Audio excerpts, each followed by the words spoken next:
Euh, j'ai été professeur très longtemps, donc j'ai toujours du plaisir à me retrouver devant des étudiants ou des élèves. Et je me souviens du temps où j'étais comme vous, étudiant en prépa, pas ici, mais dans un autre lycée. Et je me souviens très très bien des cours que j'ai eus ou que j'ai entendus, et j'en ai parfois encore des souvenirs extrêmement intenses. Et quand je réfléchis au temps qui me sépare de cette époque, un grand nombre d'années, même de décennies, je me dis que peut-être un jour, quand vous aurez mon âge, ou plus encore, vous vous souviendrez de cette conférence ou de cette conversation qu'on va avoir. Ça nous met dans les années, si vous comptez un peu, 2070 à peu près. Et si certains d'entre vous deviennent ensuite des professeurs ou des enseignants, et font comme moi, ici ce soir, ils vont avoir à parler à des gens qui auront 20 ans, 2070, et qui peut-être se souviendront 50 ans plus tard de cette conversation, ce qui nous mène à 2120. Donc ce que nous avons dit ce soir, ce que nous avons échangé ce soir, aura peut-être une influence sur la pensée de ceux qui seront là en 2120 et peut-être après. C'est-à-dire qu'à la fois, le temps est très court, très bref, très rapide, il passe très vite, mais qu'en même temps, on peut imaginer avoir un impact sur les choses longues. Je vais vous parler du long terme, de ce que nous appelons dans la fondation que je préside l'économie positive, et de justement ce que vous allez, vous qui avez autour de 20 ans pour la plupart, j'entends les élèves et les dames ici présentes, les hommes sont exclus, les dames par définition toujours 20 ans. Je vais essayer de voir, réfléchir avec vous sur ce que ça peut être et ce qu'on peut faire d'ici à cette époque. La tendance dominante aujourd'hui est d'être pessimiste sur le monde qui vient. Il y a même des gens qui disent que le monde qui nous attend est si épouvantable qu'il faudrait en arriver à interdire aux hommes, aux femmes d'avoir des enfants parce que nous sommes nuisibles à la planète. Donc il faut à tout prix que cette espèce s'éteigne pour que la planète puisse survivre. Ou certains disent aussi, de toute façon, même si vous n'y faites rien, cette espèce va s'éteindre puisqu'elle s'est tellement mal conduite, tellement mal comportée que tout va très mal se passer et que vous, ici présents dans cette salle, j'entends les plus jeunes, votre vie sera un enfer. C'est un discours qu'on entend beaucoup. Et il faut essayer de réfléchir d'une façon raisonnée par rapport à ça. Moi, je suis né quand se terminait la Seconde Guerre mondiale, donc je n'ai pas eu à faire le choix terrible de savoir s'il fallait, comment gérer cette situation difficile, mais je suis né en Algérie, française, et oui, mes parents et moi, le choix de savoir si on y restait ou on partait. Et nous sommes partis très vite, dès le début de l'année. Comme aujourd'hui, en permanence, peut-être moins à Neuilly qu'ailleurs, il y a des gens qui se disent « je reste, je pars ». Je fais quoi? Par rapport au monde tel qu'il vient, est-ce que mon destin est d'être là et d'être ailleurs? Parfois on croit que notre destin est d'être là, et puis on se rend compte brusquement qu'il est d'être ailleurs. J'ai des amis très chers qui venaient d'émigrer en Australie, il y a quelques semaines, et qui sont en train de faire leur bagage pour quitter l'Australie, littéralement cette semaine. Il y a des moments où l'histoire est incertaine et il faut être aux aguets, vigilant, soit pour combattre, soit pour fuir, soit pour faire les deux à la fois, comme ce fut les circonstances, comme furent les circonstances dans certaines périodes de l'histoire. Nous sommes dans une telle période de l'histoire. Et donc il est très important, à la fois pour quelqu'un comme moi qui a vocation à prédire, prescrire, prévoir, conseiller, et surtout pour vous qui allez vivre plus vraisemblablement que moi les 50 prochaines années, d'avoir une idée de ce qui va s'y passer, de la façon dont vous pouvez vous y inscrire, de la façon dont vous pouvez changer les choses, ou pas. En gardant présent à l'esprit que, si on le compare à une des pires périodes de l'histoire humaine, celle qui était celle de la Seconde Guerre mondiale, pour ceux qui en ont été une des victimes principales, pas la seule, puisqu'il y a eu 50 millions de morts, j'entends la communauté juive, il y a eu deux attitudes, deux points de vue. L'un qui était incarné par Ben Gurion, le fondateur de l'État d'Israël, qui a dit je ne sais pas si je suis optimiste ou pessimiste, mais je ne connais aucun optimiste qui soit sorti vivant d'un camp de concentration. Et l'autre qui était incarné par un de ses amis, disciples, qui a ensuite été son successeur, et que j'ai eu le privilège d'avoir comme ami, Shimon Peres, qui disait je ne sais pas si je suis optimiste ou pessimiste, mais c'est quand même plus sympa de se lever le matin en étant optimiste. On va réfléchir sur cette question au fur et à mesure de notre conversation. Mais je vous dirai pourquoi je ne suis ni optimiste ni pessimiste. Il faut donc d'abord essayer de comprendre ce qui nous attend. Et c'est bien difficile. C'est bien difficile parce que quand on essaye de comprendre avec rigueur et honnêteté ce qu'on pouvait savoir en 1900 de l'an 2000, on s'aperçoit que presque rien. On pouvait quand même savoir déjà les progrès techniques. En l'an 1900, on voyait très bien où en serait le progrès technique de la technologie de 1980-90. Automobile, l'avion, le sous-marin, la radio, le téléphone, tout ça a été déjà inscrit dans les astres, dans la réalité en 1900. On voyait à peu près bien, évidemment aussi la démographie. On ne voyait pas vraiment l'évolution des mœurs. Personne en 1900 ne pensait qu'on aurait le mariage homosexuel, même pas le divorce légal. Beaucoup de choses qui sont aujourd'hui, qu'on ne les aime ou pas, peu importe, légales et pratiquement banales.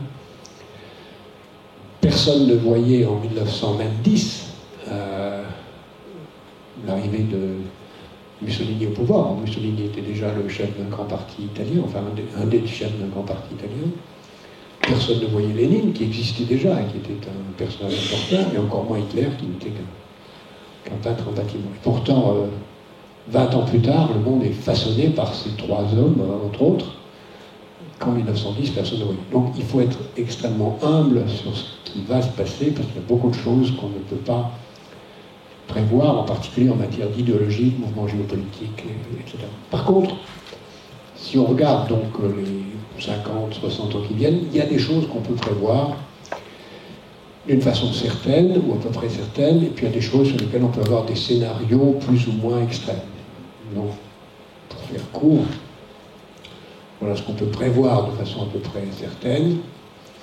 Et puis voilà, après je dirais que ce sont les deux scénarios extrêmes qu'on peut opposer. Et puis après je dirais ce qu'il faut faire pour essayer de s'approcher du scénario le meilleur possible et éviter le pire. Tout en sachant que ni l'un ni l'autre n'est exclu. Puisque dans les années 1910, encore une fois, là aussi, tout était possible. Quelqu'un qui était un sociologue, un prospectiviste averti en 1910 pouvait dire le XXe siècle va être un siècle magnifiquement heureux, progrès technique, démocratie, globalisation, tout était en place pour que ça se passe bien. Puis il y a eu une crise financière, du terrorisme, des idéologies totalitaires, du protectionnisme, toute une série de choses qui ressemblent beaucoup à ce qu'on vit aujourd'hui et qui ont fait qu'à partir de 1913, il y a eu, le 14, la crise de 29 et puis tout ce qui a suivi. Mais il y a eu une bifurcation. Nous sommes à peu près au même moment avec à la fois le meilleur possible, comme aujourd'hui, et le pire possible.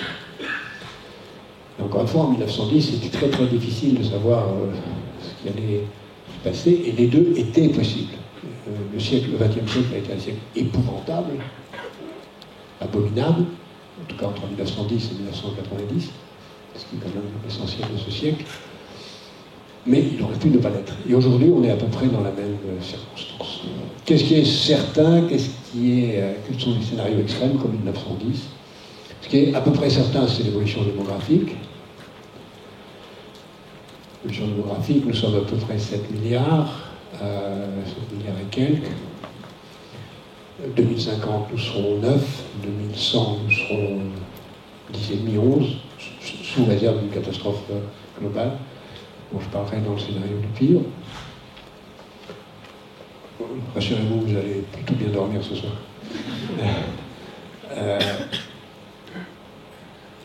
Nous serons sans doute donc 9 milliards en 2050, 10 à 11 milliards en 2100.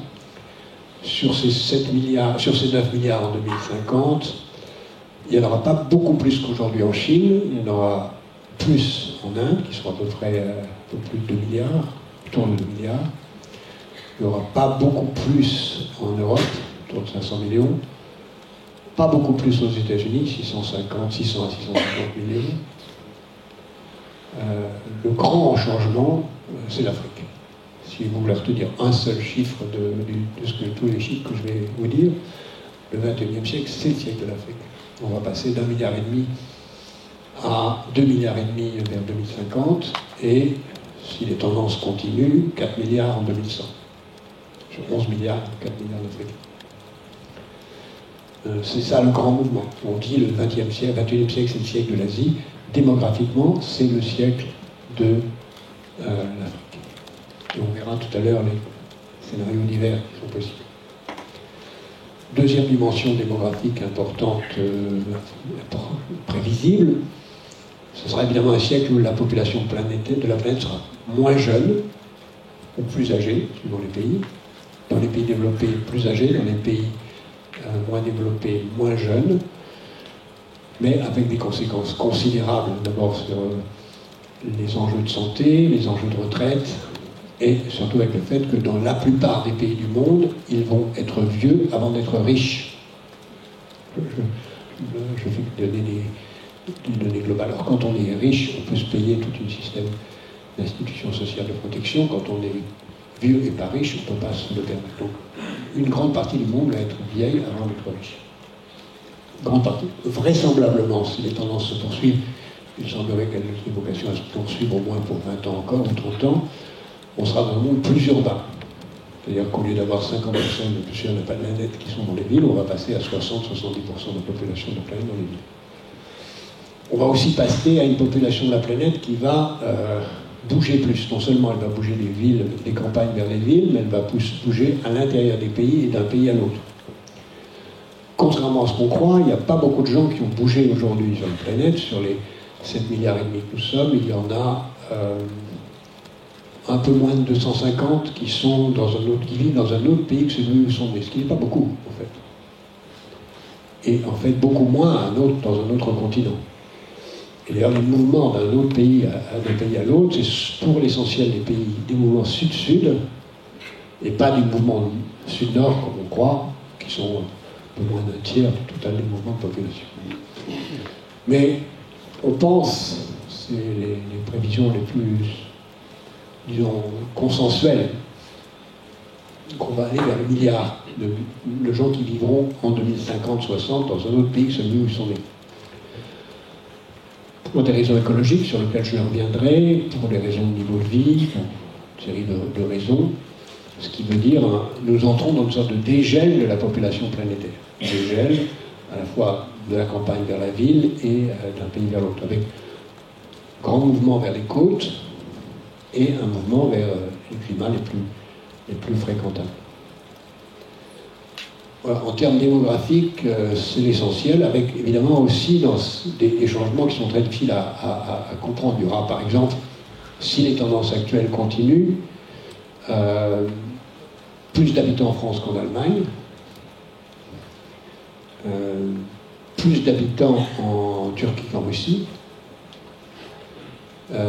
plus d'habitants au Vietnam qu'au Japon, plus d'habitants au Nigeria qu'aux États-Unis.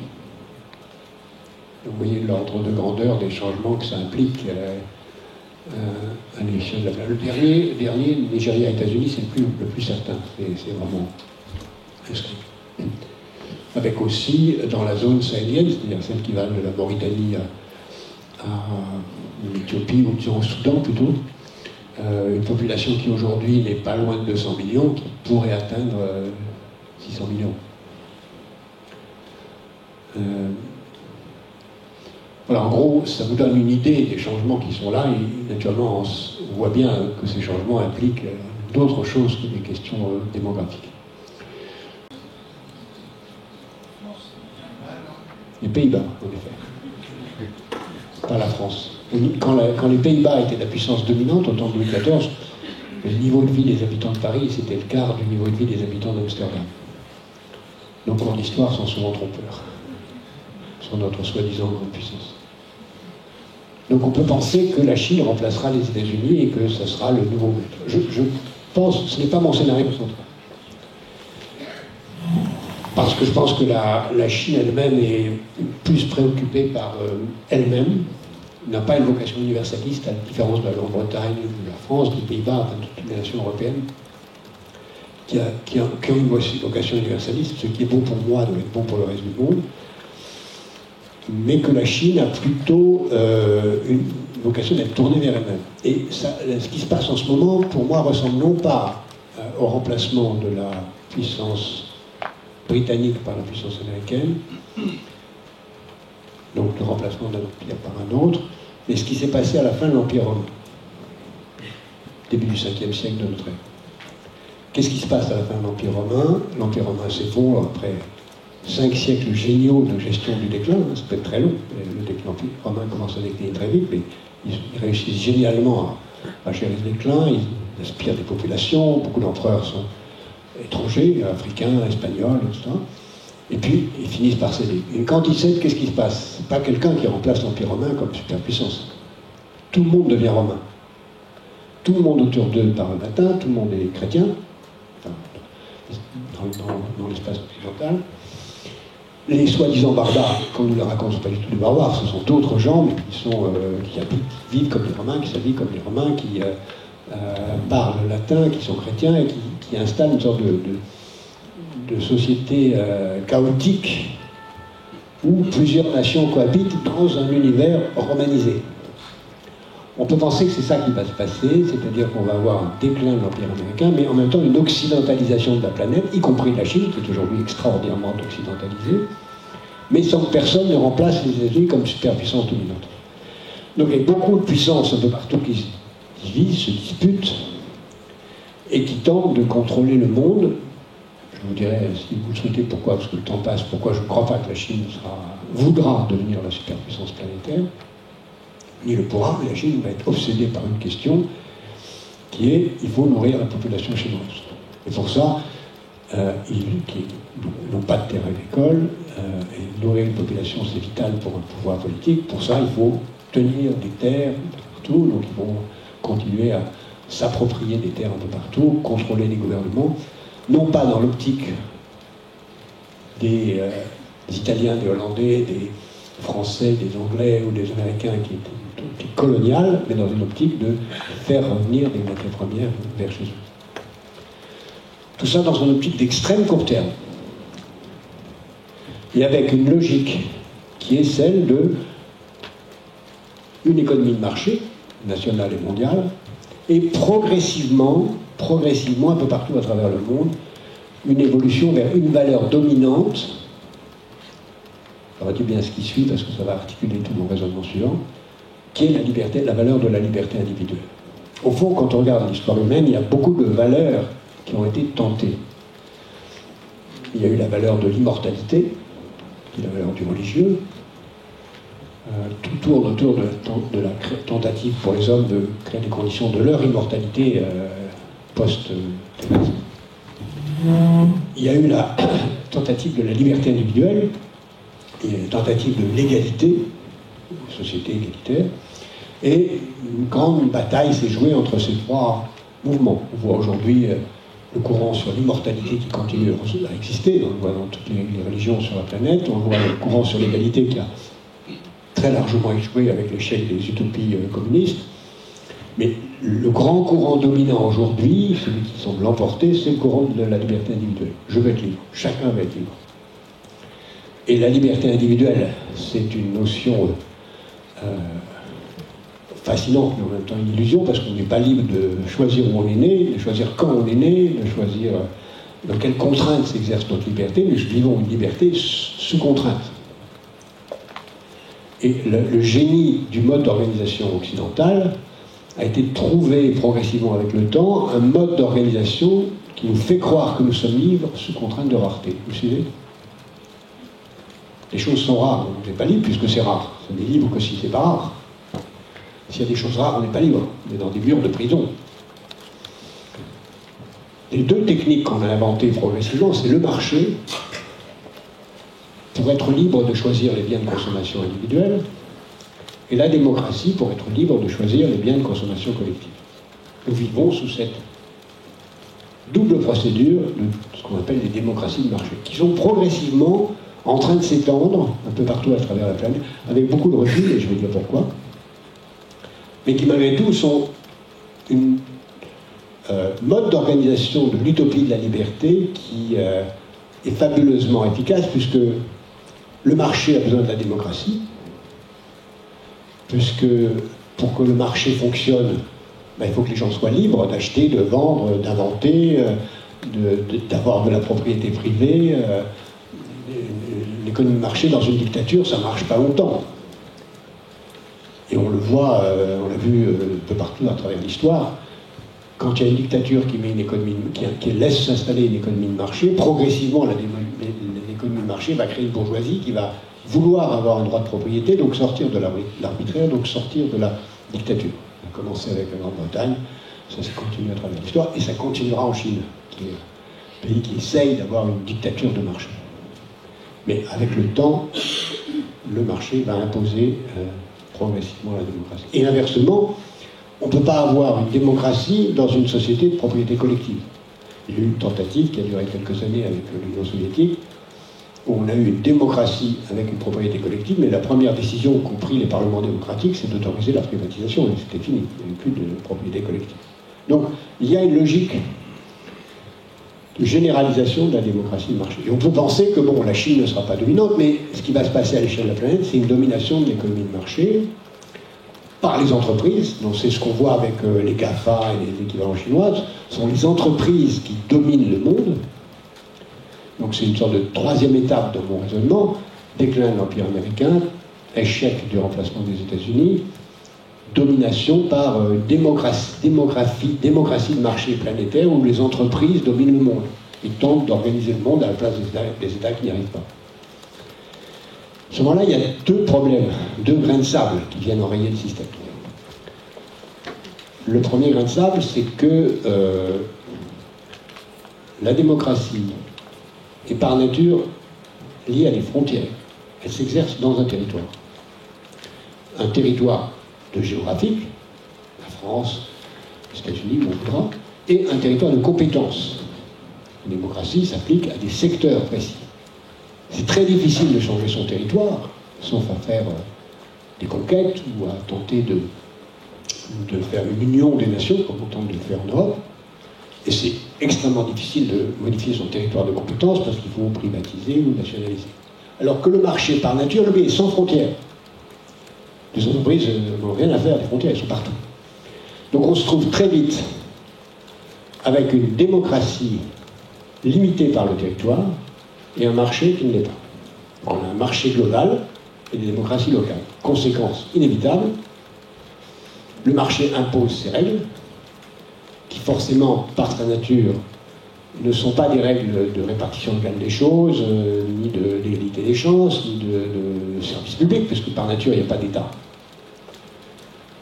Et donc, tout naturellement, les peuples se disent, le marché, c'est pas bon, puisque ça casse tout ce qui est bien, et ça ne crée pas les conditions d'une démocratie de marché planétaire. Donc on voit les tendances populistes aujourd'hui à la remise en cause de la démocratie de marché, parce que le marché est par nature global, alors que la démocratie n'est pas. Avec aussi une autre tendance fondamentale, c'est que si la démocratie est limitée dans l'extension de son territoire, le marché ne l'est pas non seulement dans son territoire, mais dans l'extension de ses compétences. Or, une des grandes tendances historiques très longues de l'histoire humaine, retenez ça si vous voulez bien de ce que je vous dis, parce que pour moi, en tout cas, c'est très important, et si je suis là, si vous avez envie d'entendre ce que je vous dis, c'est qu'une des grandes tendances de l'histoire humaine, c'est l'artificialisation des relations. C'est la transformation de tous les services en objets. La transformation de tout ce qui est service rendu par un être humain à un autre être humain entre un objet qui circule sur un marché. Et progressivement, le marché transforme les services en objets, tout en créant de nouveaux services pour permettre à ces objets de fonctionner. Nous ne sommes pas en train d'entrer dans une société post-industrielle, contrairement à ce qu'on raconte, mais à l'inverse, dans une société hyper-industrielle où progressivement tous les services deviennent des objets. Ça commence par des choses simples, hein, les transports qui deviennent des voitures, le lavoir qui devient des machines à laver, le grand-père qui raconte des histoires qui devient la télévision, le médecin qui devient des prothèses, l'éducation qui va devenir des machines, l'homme qui va devenir un clone, dans lequel la PMA, la GPA s'inscrivent comme des toutes petites étapes dans cette mutation profonde de l'homme devenant un artefact, non seulement lui-même, mais la nature elle-même. C'est là où on rejoint les enjeux écologiques, parce que nous sommes dans une phase très longue où la globalisation du marché, son globalisation de la démocratie, c'est l'interdiction de fixer un sanctuaire du vivant et une artificialisation croissante de l'homme et de la nature. Et les enjeux climatiques ou environnementaux qu'on voit ne sont que partiellement liés à la question du CO2, mais beaucoup plus généralement liés à l'artificialisation sans limite de la nature qui détruit les espèces vivantes et qui crée les conditions de cette industrialisation que la globalisation du marché, sans les limites que la démocratie pourrait poser à cette artificialisation impose.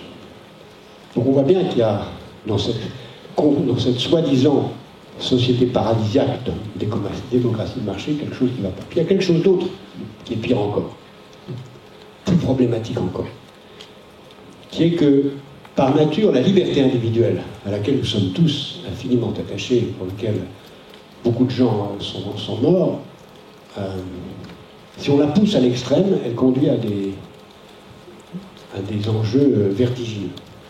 Si je suis libre de changer d'avis. Je suis libre de penser que ce que je pensais aujourd'hui n'est pas ce que je pensais hier, et ne sera pas ce que je pensais demain.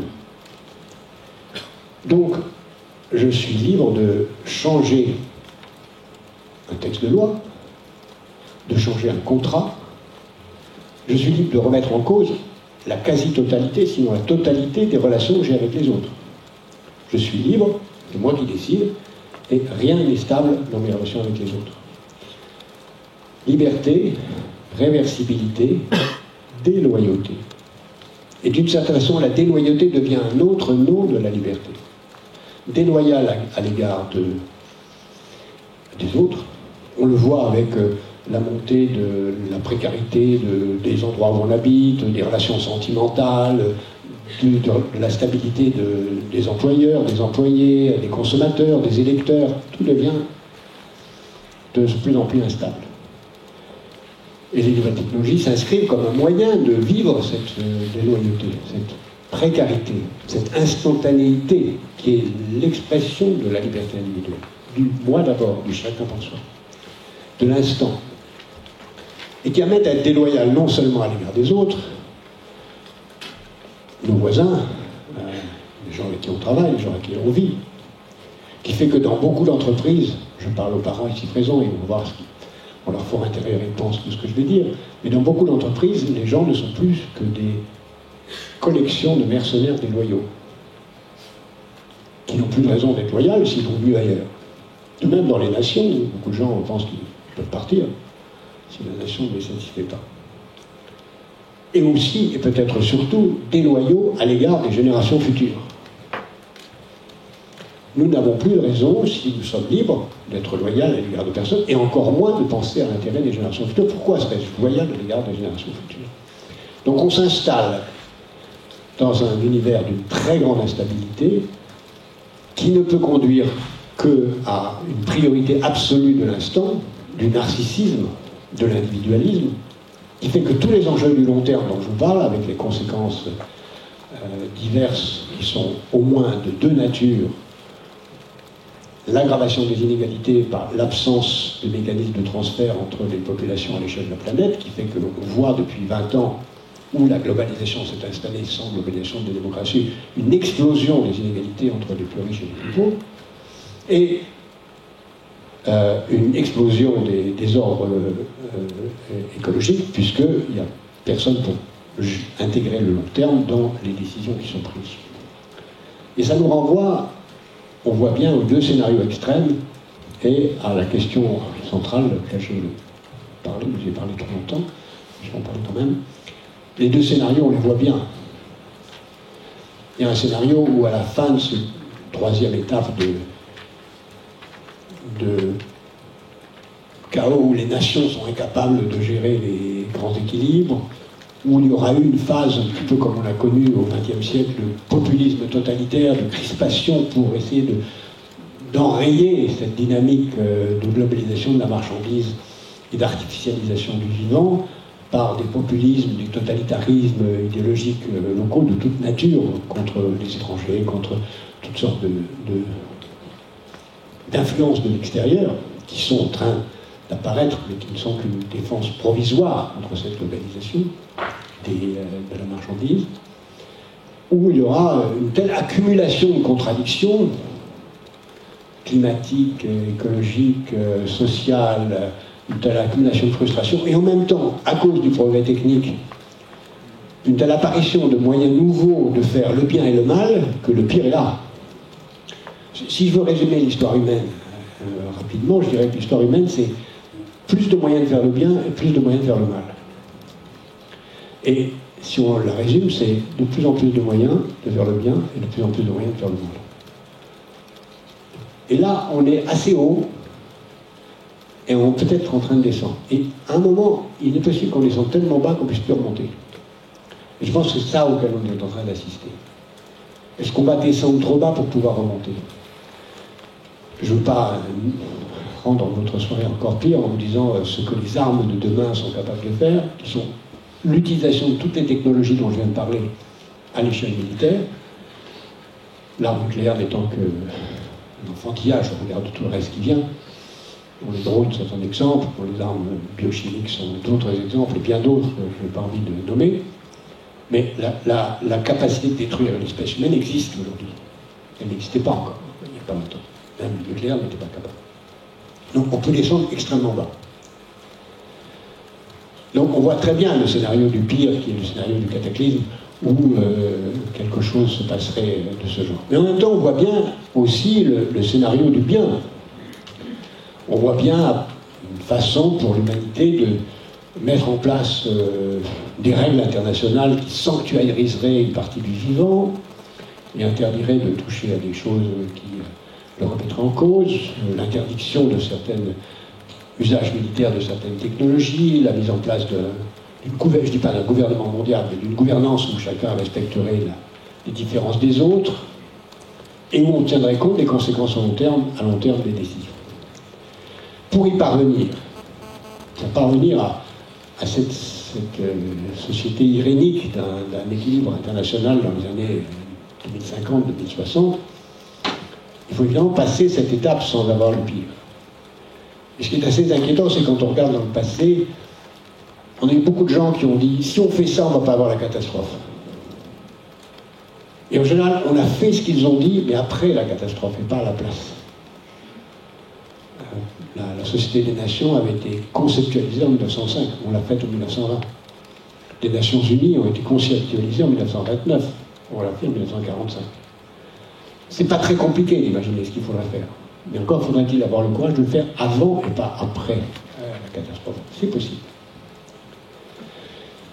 Comment est-ce que on peut imaginer d'agir pour éviter ce qui nous guette, l'augmentation de 4 degrés du climat un peu partout, des désordres climatiques qui ne sont pas seulement liés au CO2, mais aussi liés à l'artificialisation des sols, réduction des inégalités pour créer les conditions de ce que la frustration ne soit pas immense, une maîtrise de l'évolution démographique en Afrique pour qu'il n'y ait pas 200 ou 300 millions de personnes qui viennent vers l'Europe, toutes choses qui sont vraisemblables si on laisse faire des choses. Ben, il faut agir. Et il faut agir comment? D'abord, il faut ne pas penser en termes d'optimisme ou de pessimisme. Le simple fait de se poser la question, si on est optimiste ou pessimiste, c'est déjà avoir renoncé à se battre. Si vous êtes dans un stade et que vous assistez à un match de foot, ou du sport que vous voulez, vous pouvez être optimiste ou pessimiste pour l'équipe que vous soutenez. On va gagner, elle va perdre. Mais si vous êtes joueur sur le terrain, ça ne sert absolument à rien d'être optimiste ou pessimiste. Le pessimiste, on va perdre, si vous êtes optimiste, on va gagner. Dans tous les cas, si vous pensez que vous êtes ou optimiste ou pessimiste, vous allez perdre. Qu'est-ce que fait un bon joueur d'une équipe? Il essaye de comprendre la stratégie de l'adversaire, les forces de l'adversaire, la force de ses partenaires, il essaie de définir ensemble une stratégie, ils se motivent les uns les autres et ils disent on va gagner, on a un projet, on le fait, on peut réussir. Donc ne pensez ni en termes d'optimisme ni en termes de pessimisme, parce que nous ne sommes pas des spectateurs de l'histoire. Vous n'êtes pas des spectateurs de l'histoire, vous êtes des acteurs. Et pour être des acteurs de l'histoire, on peut se dire, je suis comme Fabrice dans Waterloo. C'est qui ça? Qui est-ce qui a dit ça? Qui est-ce qui a parlé de Fabrice dans Waterloo? Ah, il y a quand même quelqu'un qui connaît Stendhal. Fabrice est un personnage de roman de Stendhal qui est perdu dans la bataille. Et on cite souvent ce personnage pour dire quelqu'un qui pense qu'il n'a aucune influence sur le cours de l'histoire parce qu'il est un spectateur dans une bataille dans laquelle il n'a pas de rôle. Nous ne sommes pas Fabrice dans Waterloo. Nous sommes tous des acteurs. Et nous sommes tous des acteurs, quel que soit votre âge, votre situation sociale, la puissance que vous aurez dans la société. Pour ça, je pense qu'il y a quelques règles qu'il faut se donner. C'est ce que nous faisons dans la fondation que je préside, la fondation Positive Planète. Nous avons défini ce concept de l'économie positive. C'est quoi l'économie positive? C'est l'économie au service des générations futures. Et la règle simple que je vous invite à avoir, même quand vous êtes très jeune, c'est de dire tout ce que je vais faire, je vais le faire dans l'intérêt des générations futures. Alors, on pourrait se dire, mais c'est un intérêt d'ailleurs, Marx, Groucho Marx, pas Karl Marx. Groucho Marx disait, pourquoi je m'intéresserai aux générations futures, qu'est-ce qu'elles ont fait pour moi? Ce qui est a priori une remarque très juste. Mais réfléchissez une seconde. Supposez qu'à partir de maintenant, il n'y ait plus de génération future. À partir de la seconde où nous sommes, plus personne ne naît sur la planète. Il n'y a plus de génération future. Qu'est-ce qui se passe pour tous les gens qui sont là dans cette salle? Qui tous, j'ai le malheur de vous le dire, mourront un jour. Tous ici. Dans le temps où les gens qui sont dans cette salle sont encore vivants, qu'est-ce qui va se passer? On n'aura immédiatement plus besoin de maternité, très bien. Plus besoin d'école maternelle, tant pis pour vous ici. Plus besoin d'école primaire, plus besoin d'école secondaire. Ensuite, on aura du mal à remplacer ceux qui partent à la retraite. On aura du mal à payer les retraites, puisqu'il y a de moins en moins de gens. Et progressivement, le monde des vivants d'aujourd'hui, vous, sera de plus en plus un enfer, puisqu'il n'y aura plus personne pour faire fonctionner l'économie. Et le dernier vivant éteindra la lumière. Ou plutôt, il n'y aura plus de lumière à éteindre, parce que le monde sera devenu un chaos. Donc, nous avons tous intérêt au bien-être de ceux qui ne sont pas encore nés. Pas seulement nous, les plus âgés dans cette salle, ont intérêt au bien-être des plus jeunes, mais nous avons tous intérêt au bien-être de ceux qui ne sont pas encore nés. C'est ce que j'appelle l'altruisme intéressé. Nous avons intérêt à être altruistes. C'est d'ailleurs le comportement normal, et donc forcément vrai ici, des parents. Par définition, un père ou une mère a intérêt au bonheur de ses enfants. À la fois parce que le bonheur de ses enfants, c'est quelque chose qui peut lui rapporter du bonheur, l'altruisme intéressé, et quand on pratique l'altruisme intéressé, on finit en général par découvrir le plaisir de l'altruisme désintéressé. Par exemple, un professeur a intérêt à ce que ses élèves soient contents, parce que sinon il les virait, mais il peut finalement trouver un grand plaisir au sourire et au bonheur et à la réussite de ses élèves, indépendamment du salaire que ça lui rapporte. Un boulanger peut non seulement avoir intérêt à ce que ses clients soient contents, parce que sinon il ne reviendrait pas, mais il peut avoir aussi trouvé après ça le bonheur de voir ses clients heureux. Donc le principe fondateur d'une société qui pourrait peut-être échapper au scénario catastrophique, c'est de penser que nous avons intérêt au bonheur des générations futures et ne rien faire qui soit nuisible aux générations futures dans chacun de nos actes. Penser à ce qu'on mange en fonction de l'intérêt des générations futures. Et donc penser à la façon dont notre nourriture est bonne pour nous, mais aussi bonne aux générations futures. Pas de viande, pas de sucre, pas de manger lentement, manger peu, enfin toute une série de règles qui sont bonnes à la fois pour soi, altruisme intéressé, et pour les générations futures. Et d'une façon générale, si on pose ces principes, on arrive assez loin à définir ce que nous appelons, nous, une société positive. Nous sommes même allés, d'ailleurs, récemment, dans cette fondation, jusqu'à voir et à mesurer si les pays quels sont les pays les plus positifs du monde. Donc on mesure le degré de positivité en prenant un certain nombre d'indicateurs. Donc on s'aperçoit qu'il y a des pays qui sont déjà très positifs, les pays d'Europe du Nord, des pays qui sont peu positifs, ou très très peu positifs, c'est en général les pays d'Europe du Sud, et la France n'est pas spécialement bien classée dans ce classement que nous faisons depuis 6 ans maintenant.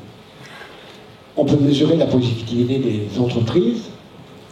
Il y a des entreprises plus positives que d'autres qui font attention à leurs consommateurs, à leurs salariés, à leurs clients, pas seulement à leurs actionnaires.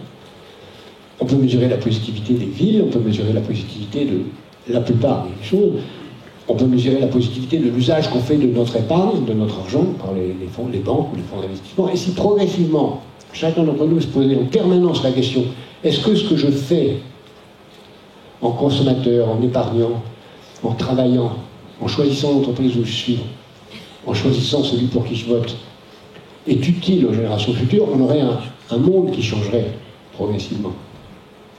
Et je pense que la grande bataille idéologique d'aujourd'hui, elle est entre l'individualisme forcené qui domine, que vous avez tous et que nous avons tous en postant nos photos sur Instagram, en échangeant d'une façon narcissique les uns avec les autres, en se demandant d'une façon addicte si les autres s'intéressent à nous. Mais non, il ne faut pas se demander si les autres s'intéressent à nous, il faut s'intéresser aux autres. Et c'est ça la grande bataille, entre l'individualisme narcissique ou l'altruisme, que dans une première phase je qualifie d'intéressé parce que c'est une façon d'y aller, et qui finalement devient désintéressé. D'un point de vue social, on peut imaginer qu'une société démocratique puisse s'intéresser aux générations futures. C'est très difficile, pour avoir été pendant de longues années, encore aujourd'hui, pas très loin de certains pouvoirs. Je sais qu'un homme politique, comme un chef d'entreprise, il s'intéresse à son sondage de demain, chef d'entreprise à son cours de bourse ou à sa trésorerie. C'est très difficile de penser long. Et comme pour chacun d'entre nous, c'est très difficile de penser long. On pense à l'immédiat. Mais pour autant, si on veut vraiment donner du sens à ce qu'on fait, il faut penser long. Et si on ne pense pas long dans le contexte de la démocratie, nous aurons des dictatures qui penseront long à la place des démocraties. N'oubliez pas que ce qui s'est passé avec l'invention de la sécurité sociale, les grands travaux, tout ce qui a mis en place après la Seconde Guerre mondiale, la société moderne, occidentale, n'a pas été fait par les démocraties. La première société qui met en place de la sécurité sociale, des grands travaux et des grands principes de ce genre, c'est Mussolini, dont je parlais tout à l'heure. Le deuxième, c'est pas une démocratie, c'est Lénine en 1924. Le troisième, c'est toujours pas une démocratie, c'est Hitler en 1933. Et c'est seulement en 1935 que Roosevelt le fait. Pourquoi je dis ça? Parce qu'il est fort possible que cette société qui prendra en compte l'intérêt des générations futures passe par un détour totalitaire. En disant, écoutez, vous les démocraties, vous avez échoué. Il faut s'occuper d'urgence du climat, de la lutte contre la pauvreté, des inégalités, de l'insertion, arrêter cette dérive du clonage de toute nature. La dictature, c'est quand même mieux. Et on pourrait en passer par là, avec une sorte de jouissance de la servitude dont les hommes ont été très longtemps dans leur histoire extrêmement friands. Alors ce que je vous dis là, c'est un appel à la rébellion, parce que la liberté ne peut être sauvée que par cette rébellion-là. Je vous remercie.